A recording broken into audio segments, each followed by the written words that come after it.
Top of the morning to you. And many times people cannot start the day unless they have their morning coffee. Why? Because they think that jump starts the day, ignites the engine, gives them energy throughout the day. So coffee technically doesn't give you energy. Coffee does, however, have caffeine in it, which actually stimulates your metabolism.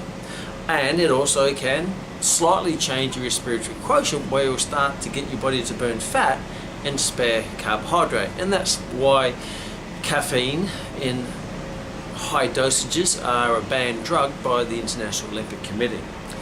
But many times the general population think that taking that extreme use of caffeine or performance enhancer and thinking that's going to help them in their day-to-day activities. So let's have a closer look at this. Yes, caffeine does slightly stimulate your metabolism, and it can slightly change your respiratory quotient so your body burns more fat.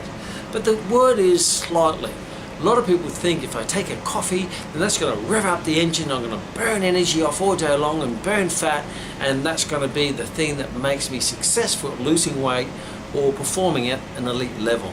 And you know, the placebo effect and the psychological belief in such a thing can go a long way. But physiologically, yes, it can stimulate and it can change your respiratory quotient, but not to a massive level like people think. For example, it would be beneficial if you're after that 0.1% or 0.2 or 0.5% in increased performance and advantage over your athlete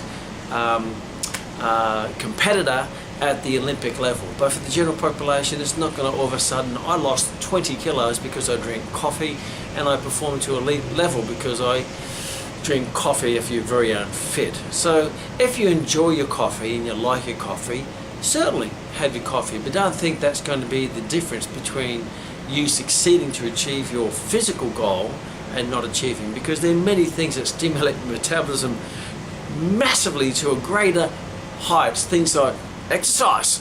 Yes, as soon as you start exercising, your metabolism just goes through the roof, where coffee will just slightly increase it. So it's not that you can go and have a coffee and then you go and have 5 donuts and think that stimulation of metabolism is going to burn off those donuts, because you're still going to be in very positive calorie territory, and yes, you may burn off a little bit, a fraction of one of those donuts, but the other 4 plus the high percentage of the 5th is going to go in your body as fat. So enjoy your coffee.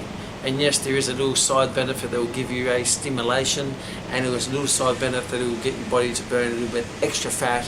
But if you're eating too much fat, you're not doing any exercise, it's really not going to make any difference. So have it for the right reason, not because you think it is the unfair advantage to get that elite performance and strip all that fat off and be that ripped, lean, mean fighting machine, because that's just cow poo, and that would be no cow poo.